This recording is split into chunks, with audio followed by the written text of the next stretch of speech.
Olá, eu sou a Bárbara e este é o meu canal Delicada como um Elefante.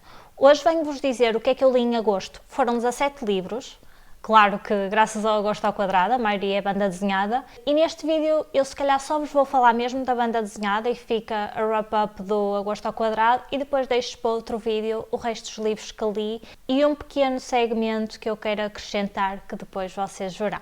Eu então li 14 bandas desenhadas para o Agosto ao Quadrado. Não estão aqui todas, porque algumas eu li da biblioteca. Vou tentar começar mais ou menos por ordem, mas depois paro no mesmo autor, para isto não ficar confuso.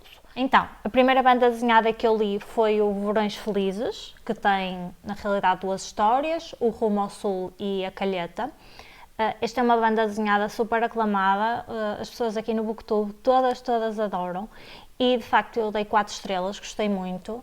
Eu não sou grande fã de banda desenhada, ok? Portanto, as minhas estrelas têm um bocadinho esse viés, tomem sim atenção.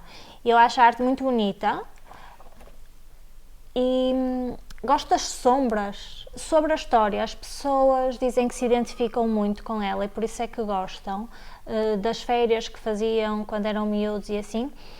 Eu não me identifico e se calhar dei as 4 estrelas. Eu nunca fiz férias em miúda, nunca. Okay? Nunca fui a lá.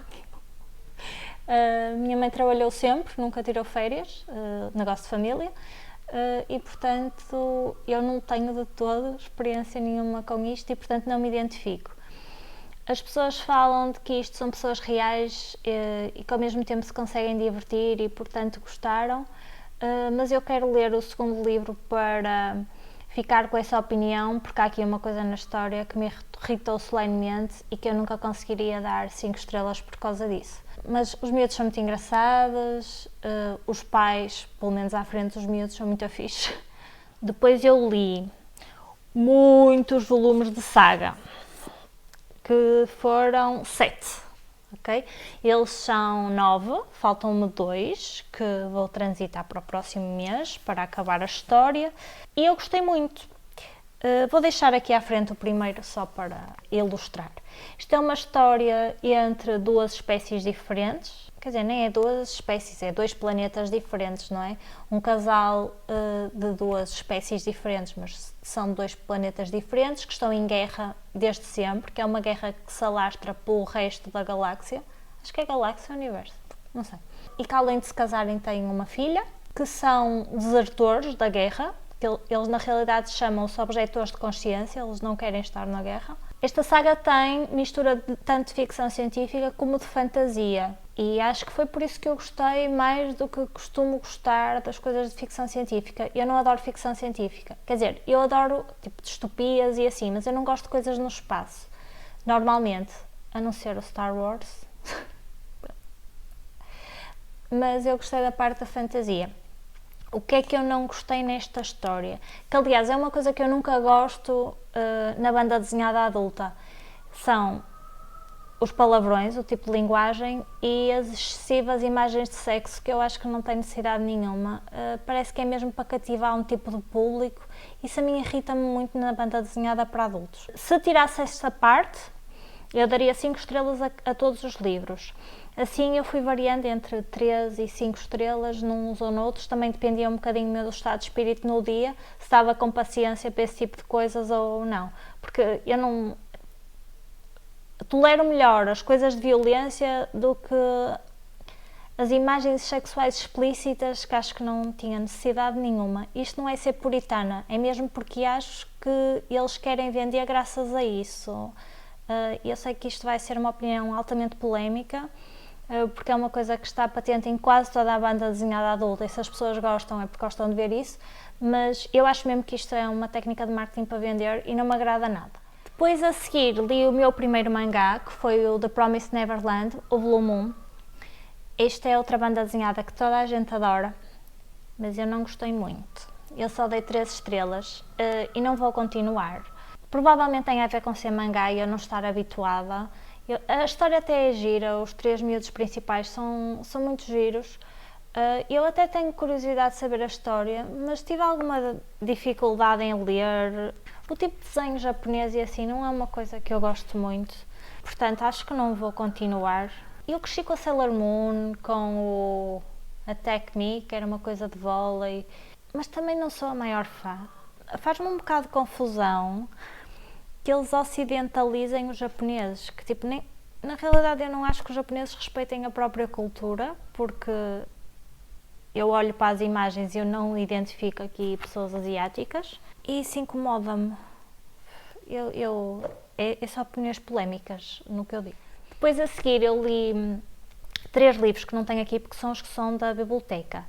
Eu li 3 obras de Taniguchi, que foi O Diário do Meu Pai, Os Guardiões do Louvre e A Terra dos Sonhos. Eu dei 5 estrelas ao Diário do Meu Pai e aos outros 2 4 estrelas. Eu acho que o que eu mais gostei neste autor foi precisamente respeitar a cultura japonesa.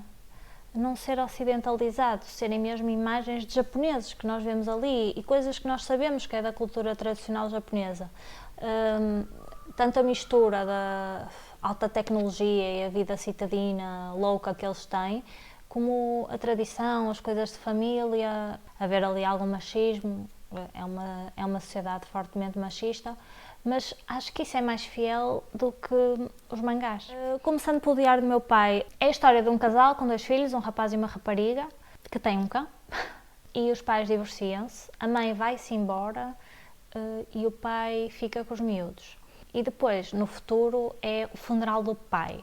E o rapaz, que é a personagem principal, acho que se pode dizer assim, da história, volta à terra natal depois de nunca mais ter voltado desde que foi para a faculdade, basicamente acho que só foi lá uma vez, para o funeral. E a conversar com os familiares ele descobre muita coisa sobre o pai, como a ideia dele sobre o pai estava errada. Ele foi culpando de tudo ao longo da vida, por ser muito trabalhador, mais ou menos ausente, vai recordando a história e vai percebendo o que não percebeu na altura. Os Guardiões do Louvre é uma história engraçada, porque é, no fundo, o próprio Taniguchi a ir visitar o Louvre para se inspirar e assim, mas depois encontra mortos que têm alguma coisa a ver com as obras do Louvre, que estão a guardar o Louvre e que vão falando com ele. E tem ali um elemento fantasioso, é giro, tanto pela parte histórica como pelas imagens e assim, mas às vezes as coisas são um bocado desconexas entre os capítulos. Principalmente no fim, gostava que tivesse havido ali mais ligação entre as coisas, que a história tivesse sido mais aprofundada, não sei. Por isso foram 4 estrelas e não muito gordas. A Terra dos Sonhos, supostamente, é a publicação de vários contos, mas aquilo é muito estranho, porque à exceção do último, os contos estão todos na sequência da mesma história, depois o último não tem nada a ver, e por isso é que eu dei 4 estrelas, porque achei que aquilo não estava a fazer nada lá, tipo, não tinha nada a ver a última história.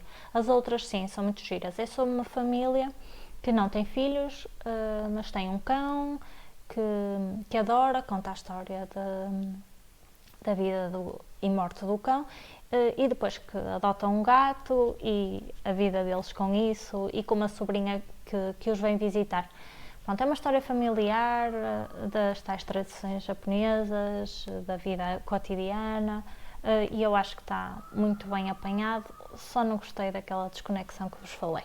A seguir li o Stargazing Dog, de um Murakami, que não é o Murakami que habitualmente conhecemos, é um artista que é muito aclamado no Japão. Eu já fui procurar à internet e ele tem de facto obras muito giras. Eu acho que isto foi a banda desenhada que eu mais gostei. Isto é a história de um casal com uma filha que tem um cão. A páginas tantas a família fica disfuncional e o homem está desempregado, vai-se embora de carro com o cão e são as aventuras do homem e do cão. E acho que não posso contar muito mais, senão é muito spoiler. Eu gostei da arte, lá está, acho que respeita a realidade do que são os japoneses. Gostei muito da história, é muito bonita. Eu nunca choro em livros, quase que saiu uma lágrimazinha, quase. Não chegou a sair. O capítulo final achei um bocadinho desconexo, mas depois acabei por perceber porque é que estava ali metido. Foi como no livro anterior que vos falei. Acho que acabou por valer a pena e não posso ser muito mais. Pronto, a Olga emprestou-me vários livros, este ela deu-me por causa da Bonds. Houve aqui um tema em comum, por coincidência, não é? Com os do Taniguchi e este, sobre cães, que me tocaram um bocado. Ainda por cima li-os todos seguidos, por acaso, e não fizeram muito bem. Mas pronto, já passou, adorei este livro. O último livro de banda desenhada que eu li foi este, o Comprimidos Azuis, que conta a história de uma mulher que é seropositiva e que tem um filho que é seropositivo e de um rapaz que se apaixona por ela e como é que vai ser a relação deles. Eu acho que esta história é inspirada na vida real, mas não tenho a certeza. E portanto a crítica que eu vou fazer é injusta se isto for baseado na vida real. Eu tentei procurar, mas não percebi assim facilmente e depois também não estava assim tão interessada. Eu dei 3 estrelas em vez de 5, como toda a gente dá, porque eu achei que isto é pouco profundo. Eu tenho sempre o meu viés de médica quanto a estas opiniões. E eu estava à espera disto ser mais aprofundado, os verdadeiros dramas da vida deles, tanto da vida sexual como de pequenas coisas, cortes e não sei quê, da vida do miúdo. Fala, mas eu acho que é muito ao de leve. Agora, se isto for a visão pessoal do autor do que ele passou, isto é uma crítica horrível de se fazer, porque isto é o que ele sente e ponto. Agora, se isto for uma obra ficcionada, eu acho que é pouco profunda. Mas lá está, toda a gente adora este livro, toda a gente acha fantástico, mas eu nem da arte gostei. Acho que é super agressiva, tipo, estão a mostrar uma mulher muito bonita, não com aspecto de sida, em que as pessoas estão magras, com lipodestrofia e assim, não, ela está bem. Pá, e eu olho para isto e eu acho a mulher feia, horrorosa. E ele sempre com... Eu vi fotografias do autor e ele não tem assim um aspecto tão mau. Pronto, nem sequer gostei da arte. Achei piada a opinião que ele tem dos médicos, o medo e achar que são muito paternalistas, e eu acho que é verdade, tanto pela atitude dos médicos como pelos doentes que não querem tomar decisões sobre a própria vida e acabam por transferir essa responsabilidade toda para os médicos. Eu sinto isso na minha profissão. Não foi isso que não me fez gostar do livro, acho que essa foi a parte que eu gostei mais. Mas pronto, estava à espera um bocadinho de mais. Se souberem da parte se isto é ficcionado ou se é vida real, digam-me, porque de facto eu não consegui perceber muito bem. Digam-me se já leram algum destes livros e o que é que acharam, provavelmente discordam totalmente de mim, ou o que é que mais gostaram de ler para o Agosto ao Quadrado. Até à próxima!